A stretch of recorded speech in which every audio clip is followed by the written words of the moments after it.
how to ensure your legacy on today's episode. You are listening to the Champion Hustle Podcast. Play to succeed in business and in life. Featuring Levi Hunsaker and Ryan Black. Hello there, friends, and welcome to the Champion Hustle Podcast. This is episode number 51. My name is Ryan Black. And I'm Levi Hunsaker. Good morning, Ryan. Good morning, Levi. Doing well? Yeah, it's bright, it's early. We got a lot going on today, but we wanted to make sure that we get you, our listeners, some content that's going to actually help you plan for your legacy. And yes. What do we mean by that, Ryan?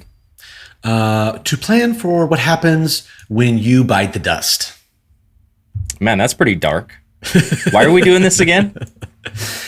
Well, because this is one of those topics that a lot of people don't want to talk about, because it's uncomfortable. It's not necessarily, a happy thing to think about. Well, what's going to happen when I eat it? But it's extremely, extremely important because if you don't now do I got it a Michael Jackson song playing in my head. It's extremely important because if you don't do it right, what could have been, an incredible legacy, a positive thing that you leave for your children, your grandchildren, future generations, can turn into a nightmare. I mean, it really can. The best of intentions that you had with all of the hard work, all the hustle that you've done throughout your whole life, can really not just create a headache. It can destroy lives. You can destroy people's lives if you don't do it right, and we want to avoid that. So it's the final step. What's right for you may not be right for me, and it may not be right for Ryan. Like, that's the thing is, it is very unique for every person and for your situation, which is why it takes thought and planning. Well, it's pretty simple. What's right for everyone is to place Ryan Black as the beneficiary of everything that we're going to talk about today. That's really what it boils down to. Well, yeah. I mean, I was going to say Levi, but if people want to adopt me and give me a bunch of money, I'm not going to feel bad about that. But no, that's not what we're talking about today. No, we're just messing. So yeah, the legacy is, I think, probably the understanding the importance of how to properly structure legacy. It goes back to an old saying, right? That you were telling me about. What's that saying? Oh, so this is a quote from John D. Rockefeller. Now, he says, own nothing but control everything. Now, that seems super weird. How can you control things without owning it? Well, let's dive into that today. So I think one of the key things, when we talk about, ensuring a proper transition of your legacy, of your assets, of everything, is the all-encompassing term that it kind of includes everything is estate planning. And I'm sure you've heard that before. Estate planning is, I guess there are ways you could do the estate planning yourself. Personally, I'd recommend just hire an attorney. Like the price you're going to pay a lot faster and a lot better. And really, they understand the laws of where you live. Yep. For the cost, shop around, make sure you find one that, that offers the right things you're looking for and that you're pleased with. But yeah, you want it to be done correctly because you're not going to be around to say, oh, actually, that's not what I wanted. Because you're going to be gone. So estate planning is the term that encompasses everything. So estate planning, that's just for like the ultra rich, right? Oh no, man. That's one of the biggest misconceptions. What people don't understand is if you don't have an estate plan, what they don't get is what actually happens when you die. Let's say, just for a simple, let's say that you're not super wealthy, but you've got maybe a little bit of life insurance where you have let's say a $20,000, $30,000 payout on a life insurance policy. Maybe you've got a home that you live in that's got, $100,000 worth of equity. Anyways, let's say all in all, your entire, and then you've got maybe retirement plan that's still got some money that you've accrued in it. Let's say all in all, you're $150,000 in assets. Your heirs can't access that until it goes through probate. And probate is the process by which the government steps in, a judge, and has to basically decide for you, okay, what are the assets you have? Hopefully we find everything. And then who do they need to go to? Now you have, and who do they go to, when and how? The when and how is basically right now, which may not be what you want. Yeah. Also, if you have minor children, I mean, you start going down the rabbit hole. You do not want to leave that up to the government to decide what to do with you. Well, not with you. I mean, you're done. But with your assets, with your holdings, with your pets, with your children. I'll tell you what's going to happen with your pet. It's going to go night-night, right? If you got pets. But with your children, they won't go night-night, but they will be placed in custodian. Dang, Ryan. This is a good episode today, guys. Welcome back. But your children, obviously, if you have family members, the state is going to try to place those children with those family members before going into something like foster program. But I mean, you really want to roll the dice? It all comes down, like, how many family relationships have been destroyed just from like fighting and bickering over who gets the kids, or who gets the house or the money or any of this kind of stuff. Do you want to leave that negativity behind, or do you want to have it all planned out? So if you do absolutely nothing, that's what the situation is going to look like for you.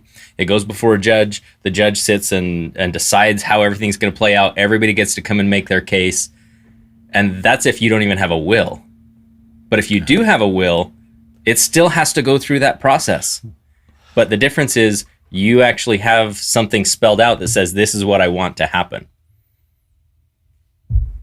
And a will is probably what most people have, heard of. Yep. Oh yeah, I got my will. And a will is important because a will defines who gets what, right? That's what a will defines. But a lot of times people miss out on that second part, which is the trust. The will defines who gets what. The trust defines when. Yep. When that happens, and how and what the parameters are around that. And any stipulations, or like if you have a child that may have a drug addiction, you don't want them to get this massive windfall of cash, because that's going to be gone pretty quickly, and likely they might go along with it if they have a severe drug problem. So different circumstances require different handling. And especially that's where you want to have an attorney set this up, because you have to make sure you do it in a legal way. Like, you can't just say, you get nothing, or, it just depends. I don't know the laws in every state, but a good attorney is going to know laws in their local state. Yeah, because there are, and it's good that you bring that up, because every state has specific rules regarding, maybe at one point you're married previously. So if you were divorced, and if you have children between one marriage or the other, or stepchildren, it can get a little bit hairy. And that's particularly when you really want to make sure, okay, this is what you want to do, but does it adhere to the law? A good example of that is story time. Story time. I'm going to make this brief. And this is a situation of some people I know that are going through this. I don't want to name them, but they have a situation where the grandmother passed away. And so the grandmother passed away, and there are, I believe, 7 or 8 children of the grandmother. So the grandfather passed away many years ago. The grandmother recently passed away, and she had all of her estate documents and everything set up. The challenge was they weren't written well. And what's ironic is her husband was a judge, so it should have been done right, but obviously it wasn't. Anyways, her documents weren't done, and I can't remember, 7 or 8 children, and three of those children deceased before she died. And so now those people's children, their heirs, so the grandchildren, are the ones who have the rights within the documents that she set up, and nobody can come to an agreement. But it wasn't clearly outlined in her documents what happens if one of her children dies. Does it go down to the next? Does it go down to the next generation? Do their rights simply revoke over to? Like, none of that was defined, and so now they're going through this big legal battle regarding some properties that they own that reverted from specific children back into the trust and cut out those children upon those children's death. It was a situation where, while you're alive, you can live in this property as a courtesy. Once you die, then it will go back into so you get the use of this property to live in while you're alive. Once you pass, it goes back into my estate, and then the other children get access to it. But the heirs of those kids that died, they don't like that. So the grandchildren, they're actually going through this big lawsuit right now. It is a nightmare. It's ridiculous. Everyone's attorneying up. And in looking at the numbers and looking at their situation, my response to them was, you guys are going to burn up all of the money in this estate, because it's not like it's a huge estate. You are going to burn up everything just in legal expenses. And everyone's going to get nothing. So moral of that story is, don't be dumb. For number one, don't be greedy. Number two, and make sure when you're making yours that you look for these contingency things. And, you have to revisit your docs over time and update them if the situation has changed, because she didn't, unfortunately. She was the sweetest lady, but because I knew her before she passed. But oh my goodness, I wish that she would have gotten things in order, because they wanted us to get involved and to purchase up some of the assets in that. And we're like, oh, no, thank you. You guys have good luck with that. Once we started investigating what was going on. Oh, no, you guys have good luck with that. We don't want to be in the middle of that family feud, right? No. Not good. So one of the biggest benefits about the trust, though, is it doesn't go through probate. It'll basically go in, the judge will take a look at the docs and say, yep, here's the trust. A trust is actually, after you pass on, it's actually its own living entity. It exists on its own. It actually gets its own, in the United States at least, it gets its own tax ID.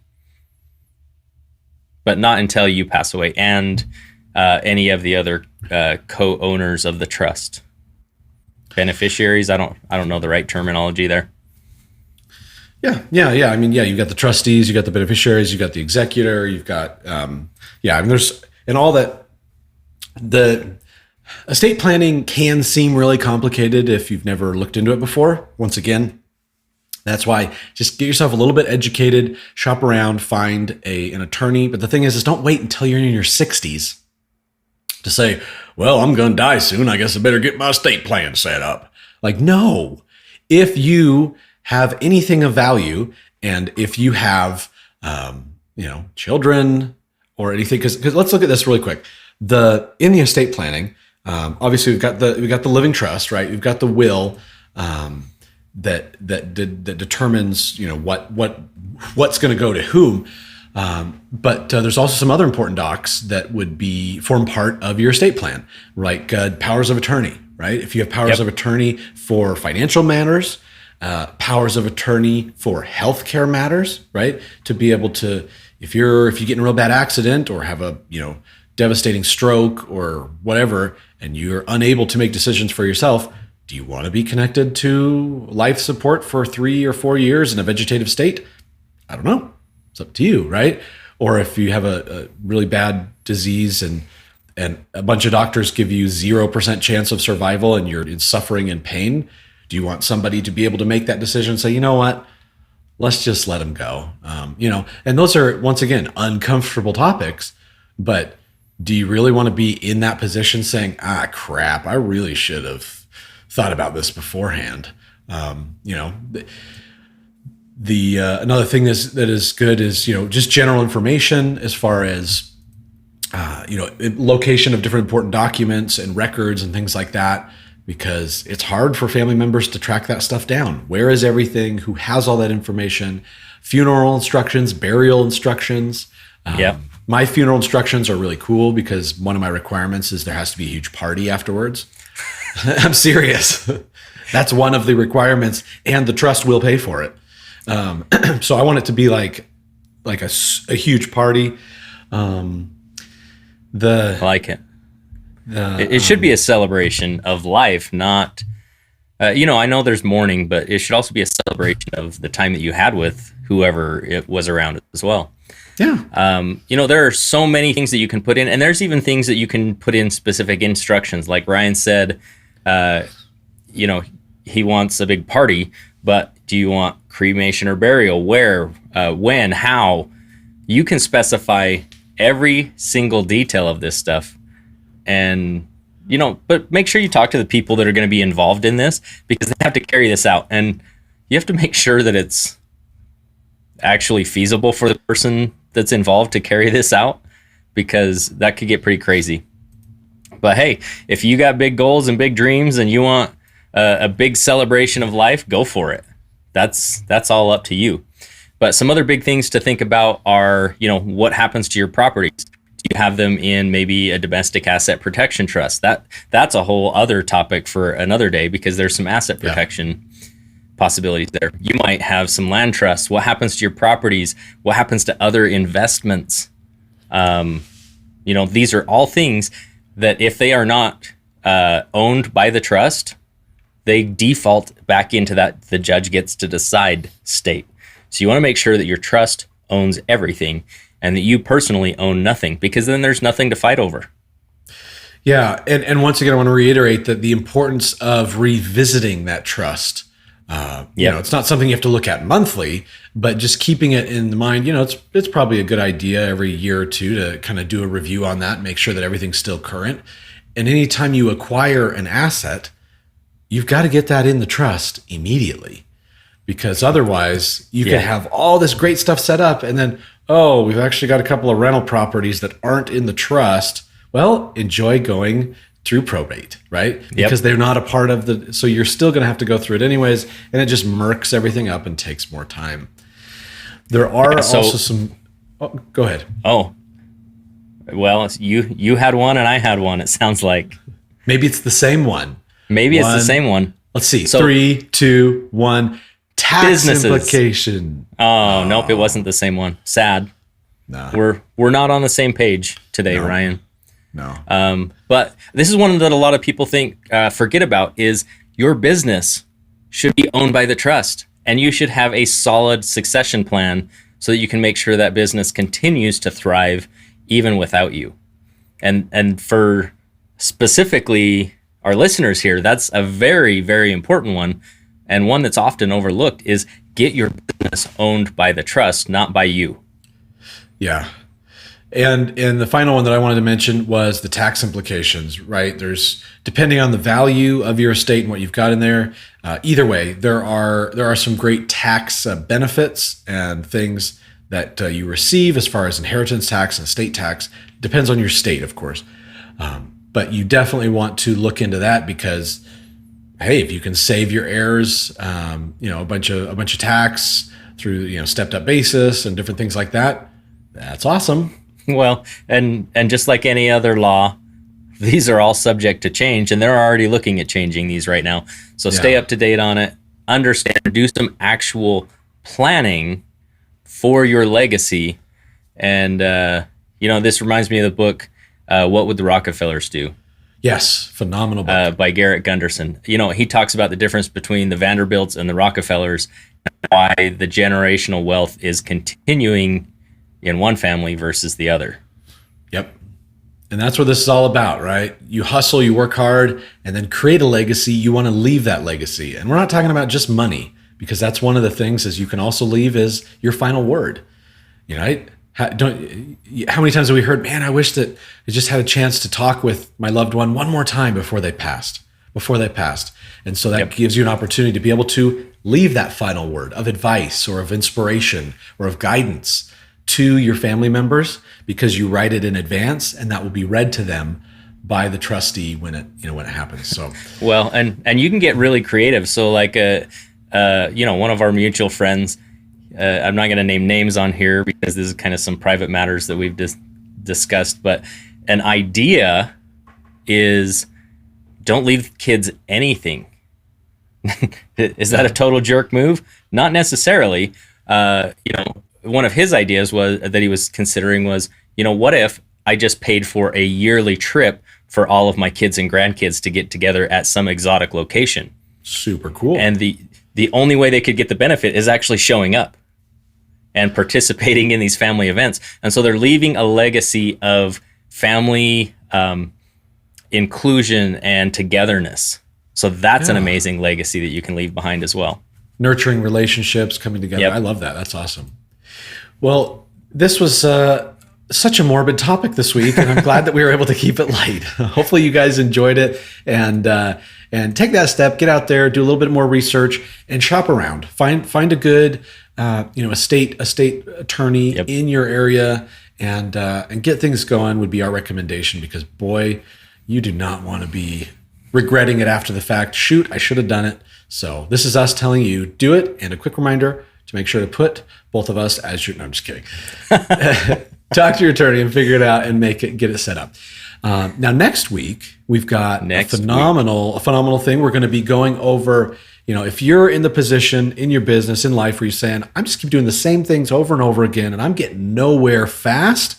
Well, guess what? It is time to challenge the status quo. And that's what we're going to be doing on next week's episode. So we look forward to it, and we'll see you there. Until then, have a great week. Have a great week, everybody. We'll see you. Bye-bye. Thank you for joining us on this episode of the Champion Hustle podcast.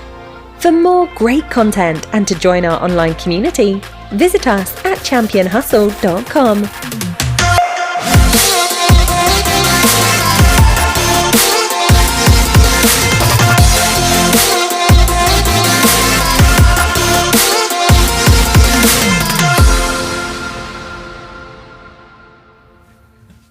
Oh, I messed it up. Uh-huh. I had my timing off because I had the headset off.